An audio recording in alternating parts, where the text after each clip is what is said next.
Okay, we're going to get started here with our closing. We see that some of our witnesses are in the room, and we know that one of them needs to make it to the ferry. So we're going to ask Zoe Todd if she would come up and report back on what she saw, what she experienced, and what she learned and felt while she was here with us today. Thank you so much. And I don't want to cry at work, but I'm obviously there. But I want to say that this was such a beautiful experience as a relatively new incoming faculty here. Seeing how students were uplifted today, and also just getting to bear witness to the creativity, groundedness, dynamism, fieriness. And that can be used in many registers because there were many presentations on beautiful fire practices. But I am so excited for your generation of scholarship.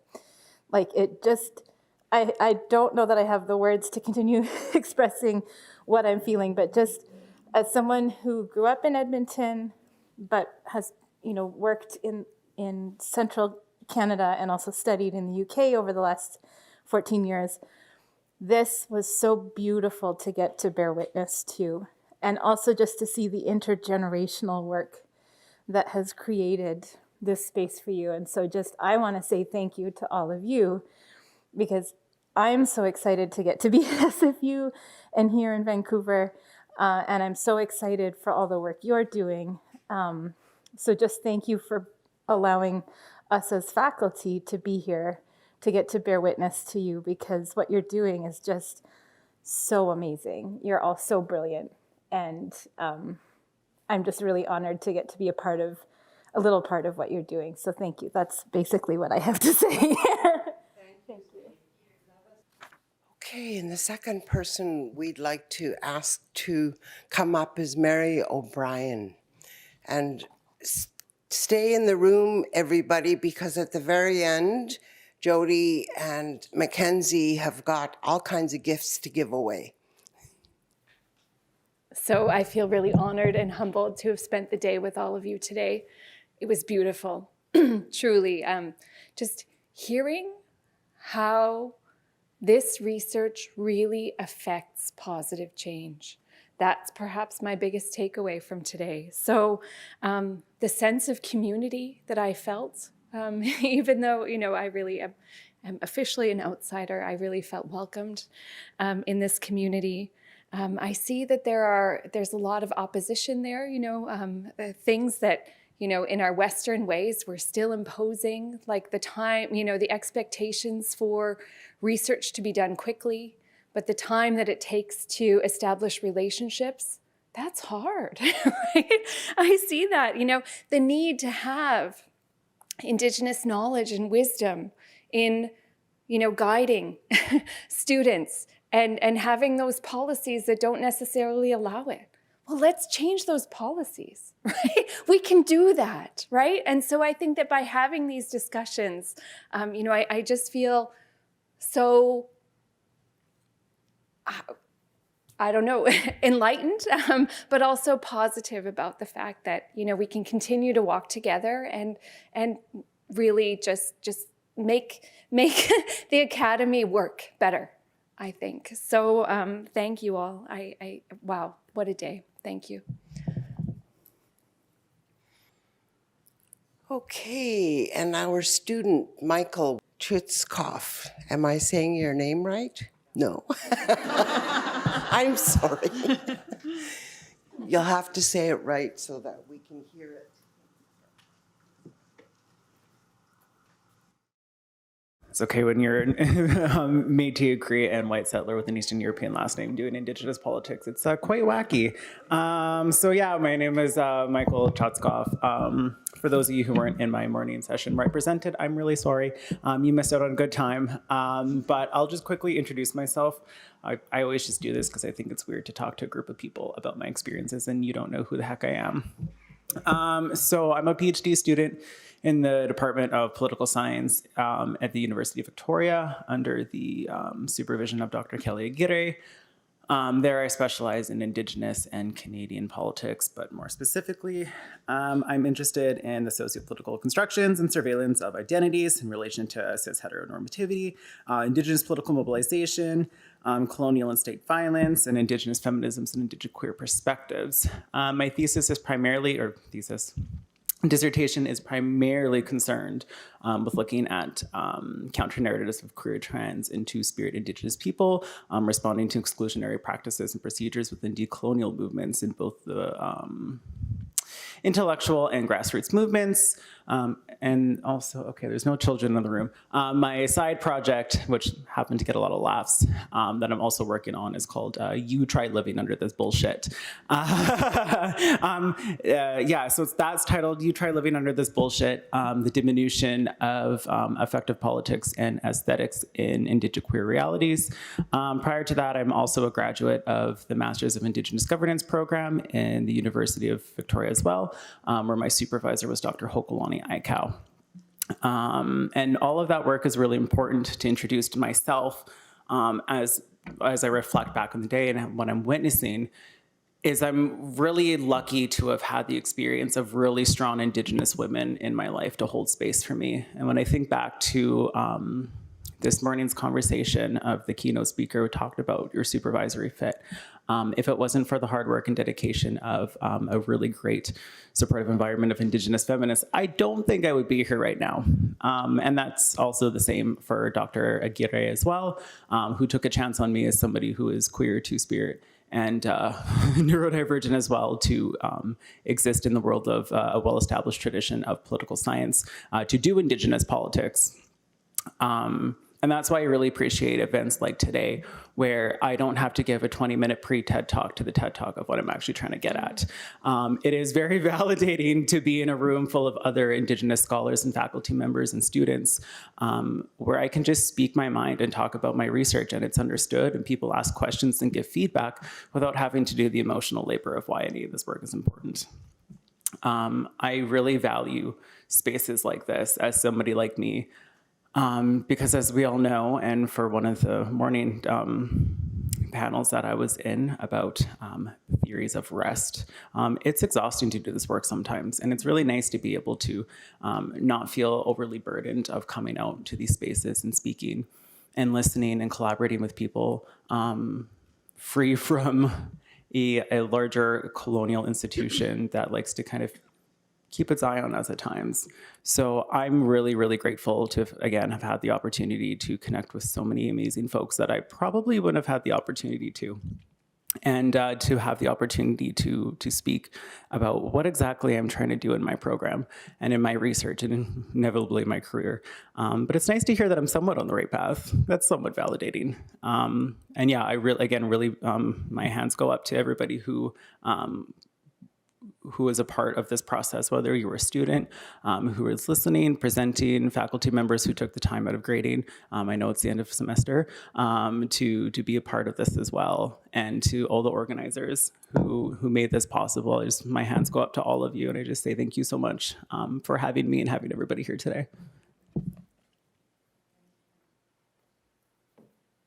And the last witness that we're calling today is Maggie Kovash.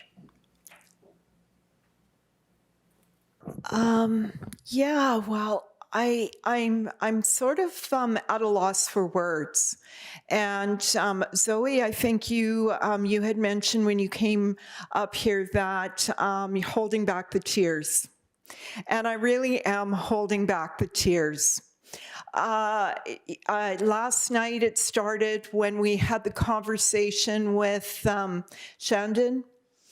And then today, the wonderful presentations.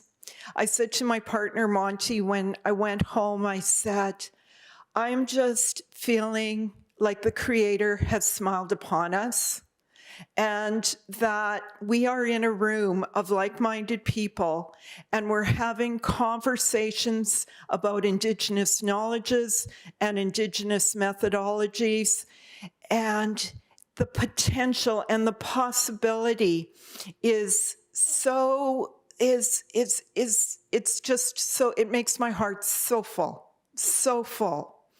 And to Daniel, I asked the question, does Indigenous methodologies ask too much of Indigenous students? Because today, as I watched, I saw all of the good work that you are doing, but it is such holistic work.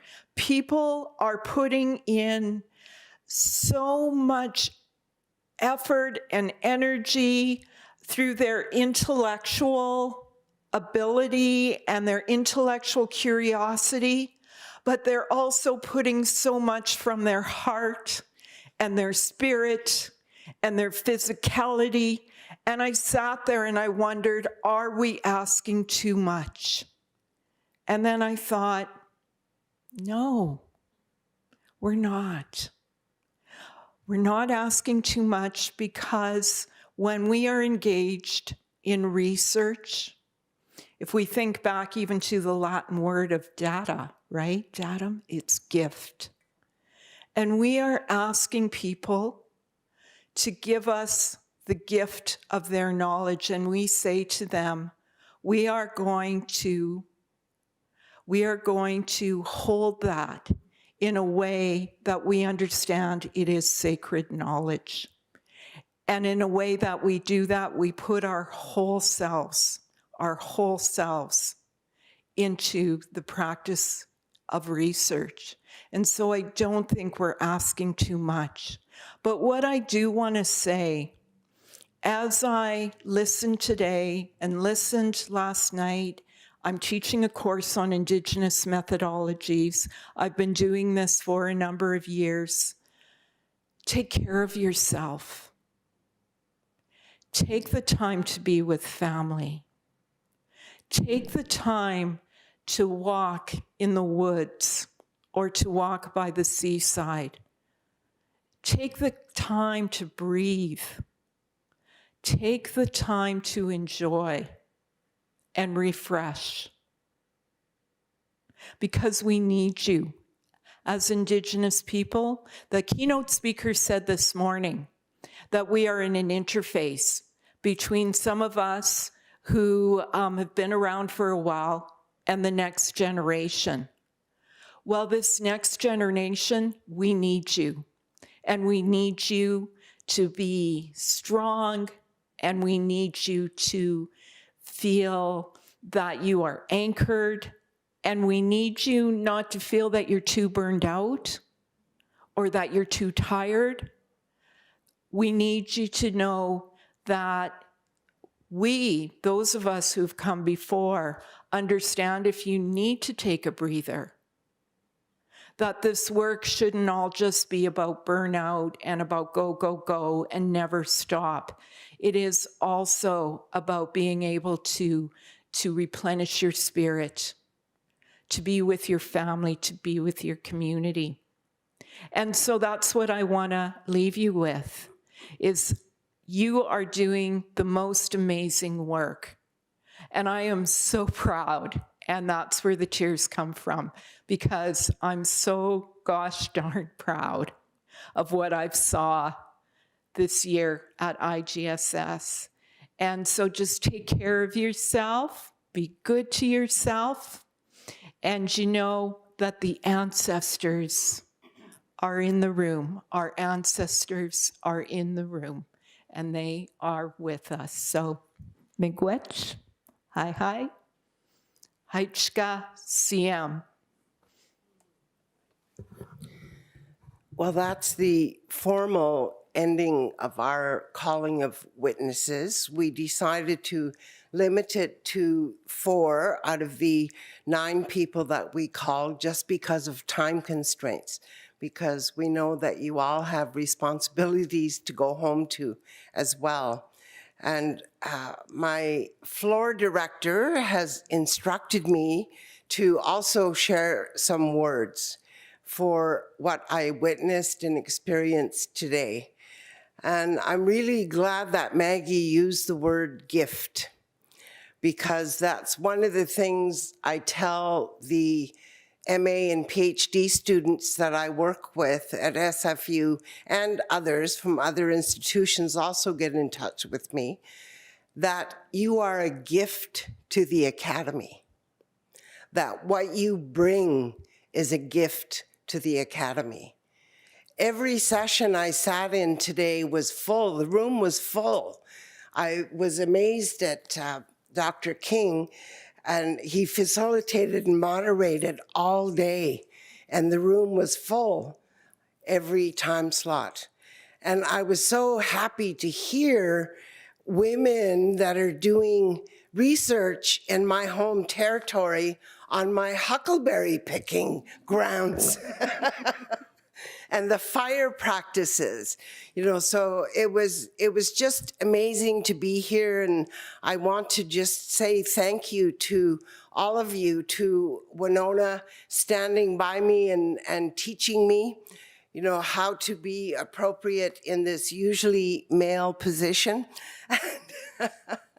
And to thank the planning committee and our coordinators, Jody and Mackenzie, just juggling all the things that we had to juggle to get this pulled together, because we literally started in January to get this to happen for this month. And I'm just so happy that we were able to do that and managed to keep it under budget and, all those good things.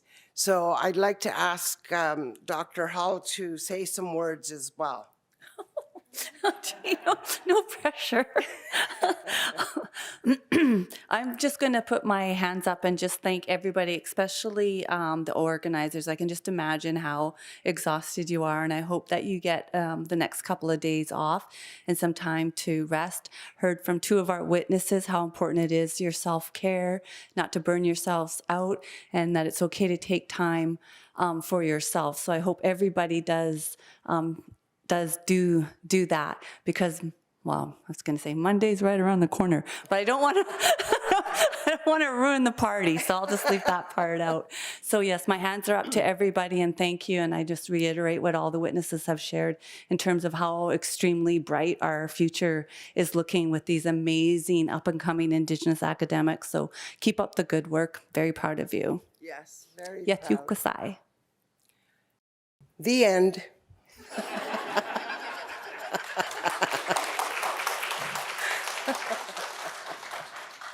Thank you all. And if there's any food out there still, please take it with you. Sandwiches or whatever is left out there. Please help yourself.